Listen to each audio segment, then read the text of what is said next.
Hi guys, welcome to another video. We're going to continue on with Tales from the Crypt, Season 2, Episode 4. This one's called Till Death.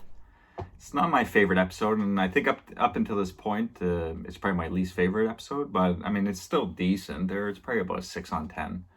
It's about 26 minutes long. It aired 24th of April, 1990. It does have some good music, though, throughout the show. It's directed by Chris Wallace. He's better known for doing practical makeup effects throughout the 70s, 80s, and a lot of horror films. But he did direct the sequel to Cronenberg's The Fly, and The Vagrant with Bill Paxton, that goofy kind of like horror comedy. So yeah, I mean, he hasn't directed much. I think that was only 2 films plus this episode. He's been, like I said, he's better known for makeup effects. But I mean, this episode does have some good practical effects, so at least it's got that going for it, this episode. But yeah, I mean, the cast is decent and everything, but anyways, let's get into the episode. It's we get this opening voodoo seance thing going on by the fire. We got good music. It's lit well, and it's an effective opening there, and we see the picture of D.W. Moffat. That's the main actor in this show. I mean, he's played in so many things, this guy, a lot of television as well, but I've always remembered him for being like one of the goofy detectives in Falling Down with Michael Douglas. So yeah, he's the main star in this one. He plays like a dirtbag, like he's a landowner. He's trying to build on this land in like a tropical area.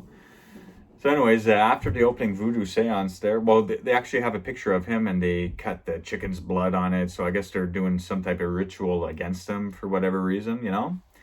So yeah, after that, we cut to D.W. Moffat at the party. He's talking to his scumbag friend that's a doctor, and they see a girl sitting at the bar, and he's like, "Oh, introduce me," but the doctor warns she's kind of like, hard to talk to and whatnot. So, but whatever, he goes and gets introduced to the girl, and he's like, she's a bitch on wheels, like this girl is worse than I could imagine, like she doesn't want anything to do with him. She can't be hustled, because that's what he's trying to do. He's kind of like looking for rich women and, having them fund his developments, or maybe even trying to kill them off and, take their money type of deal. But I guess the seance, was done because at this point when he's talking to the girl, the main girl is played by Pam Geen. She's okay. She plays like a southern girl, southern accent. This is Way too hot for a southern girl. Type of stuff.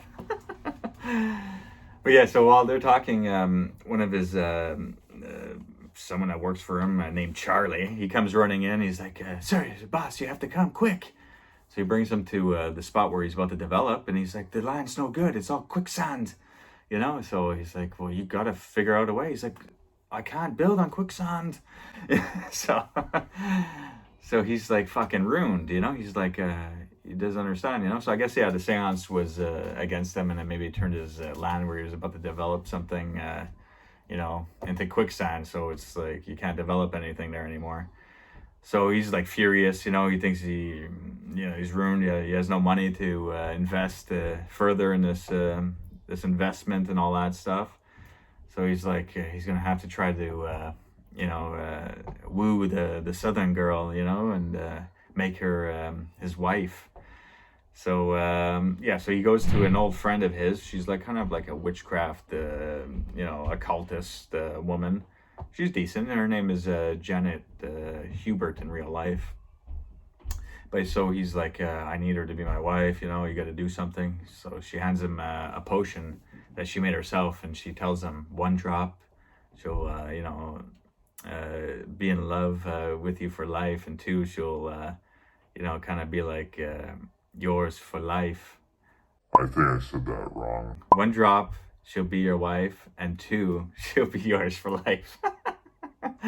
So it's important you just do 1 drop, because if you do more, but I mean, we'll see what this is. Why the episode is just a bit strange to me, but we'll get into it. So he has a little meeting with the woman there at his place, and he's discussing the plans, trying to maybe get her to invest, without even using the potion or whatever. So she's like, "No, like I'm not really interested." So he gets her a drink, because it's hot, and he puts one drop like he's supposed to. He gives her the drink, and she's like, "Oh, is it getting hot in here?" He's like, Yes, it's about to get hotter. gives her a kiss, slaps him, So he thinks it doesn't work, he's all pissed. He goes to bed that night, and then sure enough, she shows up at his door. Oh, she can't stop thinking about him. So yeah, she joins him in his bedroom there, and the next morning they wake up, they're in love, whatever. And she's like, "Call me Maggie," because he's calling her Margaret throughout the episode. So yeah, for whatever reason though, his servant guy brings in a bottle of champagne. So she's into him. It looks like she'll do anything for him, give him the money, whatever he needs, But yeah, he gives her a glass of champagne in bed the next morning, and this is so silly. He's like dropping the whole vial into the glass, but how can she not even see? He's not even like making it hidden, It's just it's such a strange thing. But why is he dumping the whole thing again? It worked. So weird. That's like that's the only thing that bothered me really about this episode. But it's not whatever. It's just a 25-minute Tales from the Crypt episode. It's no big deal, But whatever. So yeah, she drinks the whole glass, and she's getting hot again. But it seems to be like too much, and she's like convulsing and everything, and he calls over the doctor and everything. His doctor is a scumbag doctor guy, and she dies, and he's like, she's dead, like there's no pulse. So he's like, oh my God, what do I do? He's getting drunk, and they bury her, and he's getting drunk by her grave at nighttime. You're the biggest fish, I ever landed. So like, why did you have to go and dump that whole vial in the glass? So strange. Anyway, so but boom, her hand comes out of the the dirt, and grabs him, Said, "I love you." He's like, "Oh." And but he's like, "Yeah, you're dead." She's like, "No," like whatever. He thinks maybe there was some mix up or whatever. So he's like not understanding what the heck is going on.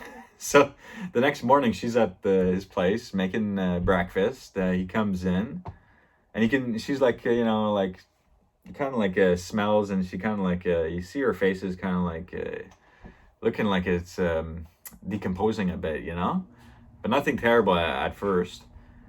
So he's like, "Is this something to smell?" Just a funny little scene. So he ends up heading over to the doctor friends there because he thinks he made a huge mistake, and he's like, "Impossible, I embalmed her, there's no way she's coming back." He's like, "What? You embalmed her?"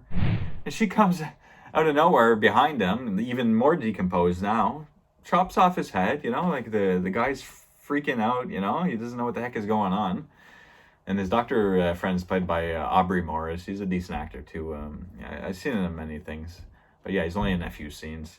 So she kills the doctor, and then he runs, he shoots her, but it doesn't do anything. But there's a nice big chase scene, like in the woods. It's got good music. I mean, like little scenes like this kind of make up for I guess the story. But yeah, there's a huge chase in the woods. It's nice. It's dark. The music's good. And then he falls into quicksand. He's alright. He's like head deep. He's about to die. But she pulls him out. She saves him because she loves him so much. That so he gives all the vial that even after she dies, she'll still come back and love him. So there's no turning away from this woman. He's stuck with her forever. So but he pushes her into quicksand, like sets her on fire, pushes her into quicksand. He thinks it's all over. He heads over back to his place, and he's drinking. He's like all fucked up. He doesn't know what the hell's going on anymore, And then of course she shows back up, even more decomposed and like burnt, from the fire and everything.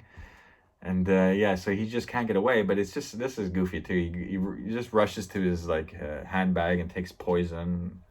Kills himself. I know it's supposed to be like a kind of like a goofy horror comedy type of scene, but the way he like looks at her before dying is just like, okay. But it's good because there's like an ending with the cultist woman there. He's supposed to be dead, but he wakes up all tied up. She brought him back, and he's like, "I thought I was dead."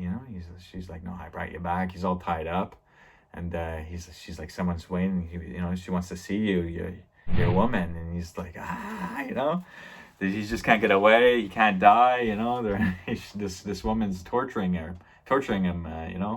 And the effects of the monster, of the woman like going to kiss him, because the tongue's like coming out at him. It looks really, really good.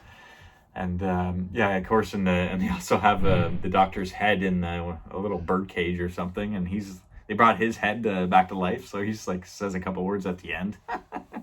I mean, all in all, it is what it is. It's humorous, that's the best way I can put it. Not my favorite episode up until now, but it's not the worst episode of the whole series. But and the next episode, I'm excited to review it because I find it's one of the most underrated ones there. But until then, I hope you enjoyed this review. Take care, guys. Bye. I'm just sitting here at midnight, and I'll be sitting here till noon. You see, my lady left me lonely. Yes, she did.